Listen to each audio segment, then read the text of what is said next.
Durante a Rio+20, Conferência Mundial sobre Desenvolvimento Sustentável, que aconteceu em junho de 2012, houve muita discussão a respeito do PIB. Muitos especialistas defendiam, em alto e bom som, outro tipo de medição de riqueza que também considerasse o bem-estar humano e não só a soma dos bens e serviços produzidos no país ou na região. Entre eles estava o cientista econômico Ladislau Dalbor, que está aqui hoje para conversar conosco no programa Entrevista da série Empreendedorismo e Sustentabilidade. Professor, em seu livro Democracia Econômica, o senhor lembra que hoje no mundo o PIB é de 63 trilhões de dólares e que se isso fosse dividido entre as famílias, entre todas as famílias, daria uma soma mais ou menos de R$6.000 para cada família de 4 pessoas. Eu queria que o senhor falasse um pouco mais sobre isso. O volume de produção no planeta é amplamente suficiente para todo mundo viver de maneira digna e confortável, né? Então, o nosso problema não é tanto de produção como de distribuição, né? A gente tem que pensar o que a gente está produzindo, não necessariamente mais SUVs, né? E carros de mais coisas de necessidade básica.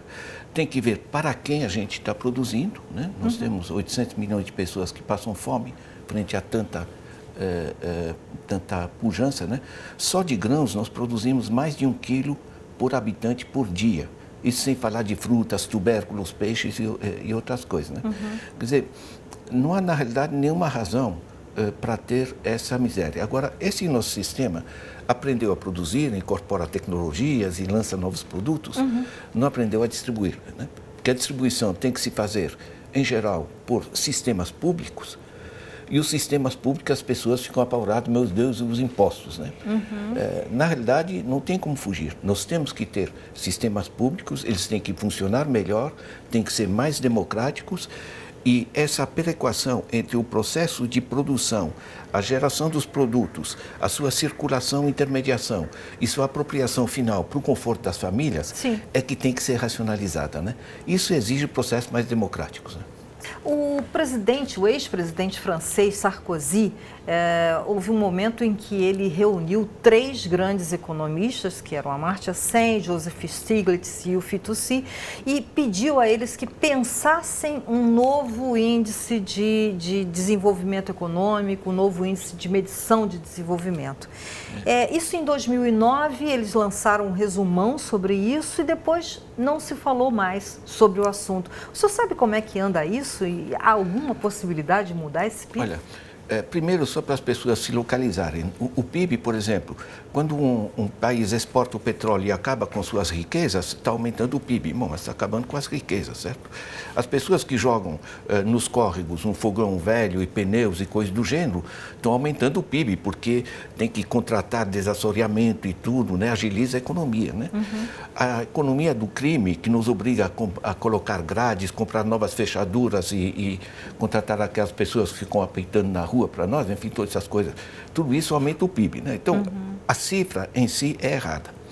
Segundo, é que a iniciativa dos Stiglitz, do Amartya Sen e do Fitoussi, ela está dando cria, certo? Ah, é? Então, veja que há 3 dias atrás foi lançado o Indicadores de Progresso Social, IPS, IPS 2014, certo? Eles pegam não o PIB, mas pegam se as pessoas estão preenchendo as suas necessidades básicas, alimentação, segurança, coisa do gênero, certo? Abrigo, habitação. Se os fundamentos da economia social estão sendo preenchidos, saúde, educação, essas coisas, e se o contexto democrático da sociedade está permitindo que as pessoas, mesmo um pouco abaixo na escala social, tenham as oportunidades, né? Certo? Na linha Veja bem, eles conseguiram já 132 países, são 54 indicadores no conjunto, e está sendo lançado, né? Eu, inclusive, coloquei no meu site agora um resumo de como funciona a proposta, mas, por exemplo, há poucas semanas atrás, o New Economics Foundation de Londres lançou uma conferência internacional e estamos evoluindo na linha do que na Europa se chama o movimento Beyond GDP, além do PIB. Porque o PIB, os jornalistas gostam e sobretudo, se dá para criticar o governo, porque tem um PIBinho e transforma tudo em ideologia, mas não transforma em informação adequada. Não. Qual é a informação adequada? Se a gente está vivendo melhor ou não. O Brasil lançou, há 6 meses atrás, o Atlas Brasil 2013. Sim.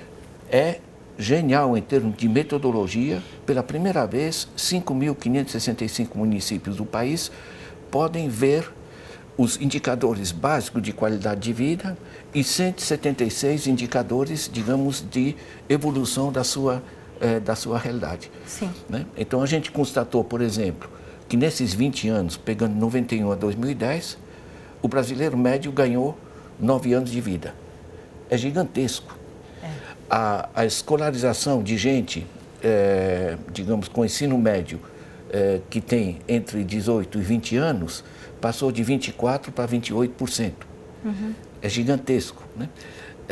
Então, na realidade, as diversas metodologias, inclusive o tal felicidade interna bruta, né, que falam, esses diversos estão progredindo rapidamente e é preciso se gerar a apropriação dessas informações pelas comunidades. Daí a importância da informação local. Sim. Porque se eu tenho uma informação sobre o analfabetismo geral no Brasil, 9%, eu digo é muito ruim, tudo bem. Agora, para eu fazer alguma coisa, se eu sei que na minha cidade, em tal bairro, e são as famílias com tal e tal nome moram assim, eu posso fazer uma política para resolver o problema. Exatamente. Tá, então, essa desagregação tanto a multiplicação dos indicadores, os indicadores se voltam para o que nos interessa em termos de qualidade de vida e não só o PIB, e são desagregados de maneira a permitir ação e intervenção. Então, eu acho que nesse plano nós estamos avançando de maneira muito sólida. O microcrédito entra, segundo para o senhor, o microcrédito entra como um avanço, como uma possibilidade de aumentar essa melhora do bem-estar social? Olha, o microcrédito é um segmento da solução de um problema muito mais amplo. Para você ter uma ideia, a Alemanha, por exemplo, transitou relativamente bem pela crise financeira mundial. Mas 60% das poupanças dos alemães não estão em bancos.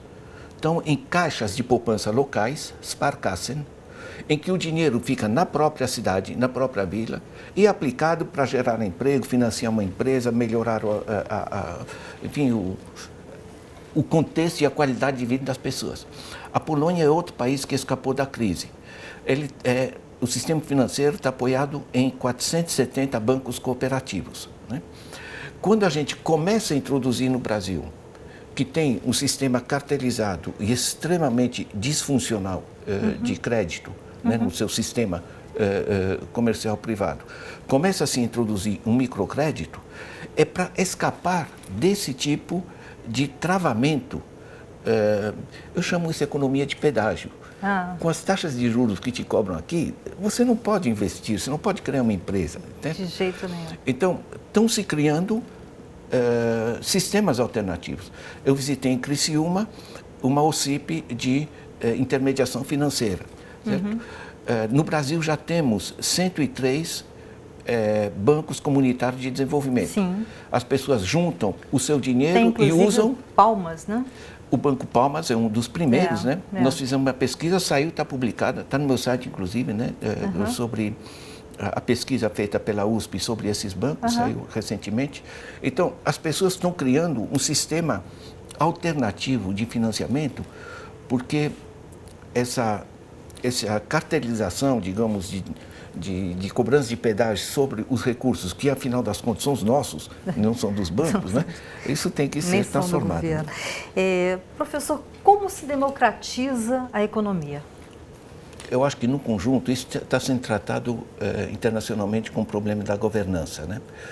Essa ideia de que as empresas fazem mais ou menos o que querem, certo?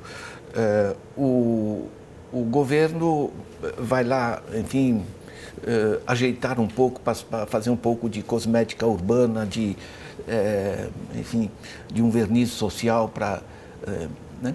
E nós temos o terceiro setor, vem as ONGs aí consertar os dramas mais gritantes. Quer dizer, esse esquemão não funciona. Nós temos que articular um sistema muito mais operacional. Por exemplo, a descentralização dos recursos para as cidades, onde se aproxima a decisão de uso dos recursos da própria população interessada. É uma maneira. Você tem que regular os sistemas de transações financeiras especulativas. Isso tanto planetariamente, né, como dentro do país. Para você ter uma ideia, no planeta nós temos mais de 20 trilhões de dólares em paraísos fiscais. O Brasil está cotado com cerca de 520 bilhões de dólares, cerca de 25% do nosso PIB está em paraísos fiscais. Não é pouco não, né? Isso é muito recurso, né? As grandes empresários, as grandes fortunas desse país, elas têm apoio dos próprios bancos para administrar esse dinheiro lá fora, né? Então, a racionalização são nossos recursos, são poupanças das nossas famílias. Ele tem que ser utilizado para desenvolver o país, entende? E não é só acompanhar o lucro dos grandes bancos, enfim, são coisas absolutamente absurdas, né? O Pachauri, que dirige o painel intergovernamental no nível mundial, né, sobre mudança climática, certo? Ele acabou de lançar um livro aí, né, sobre uma coletânea de como a gente articula essas políticas no sentido de resgatar o controle dos impactos ambientais, o controle do uso dos recursos, né, o controle dos processos decisórios, né? Numa sociedade complexa, você não pode ter uma democracia que se resume em você colocar um voto numa urna a cada 2 ou a cada 4 anos, né? Nós temos que ter uma cidadania participativa. Na cidade de São Paulo, finalmente elegemos, em 32 subprefeituras, elegemos conselhos municipais, né? Certo? Participativos. O que é isso? Em vez de você esperar que haja manifestações como em junho do ano passado, né, que as pessoas de saco cheio chegam lá e dizem basta, certo? Você cria canais, eu chamaria de correias de transmissão entre as necessidades da população e os processos decisórios, tanto públicos como empresariais, certo? Tanto um como o outro tem que servir, ao fim e ao cabo, a nossa qualidade de vida, né? Muito obrigada, professor. E hoje a gente termina por aqui. Agradeço a sua companhia, um abraço e até a próxima.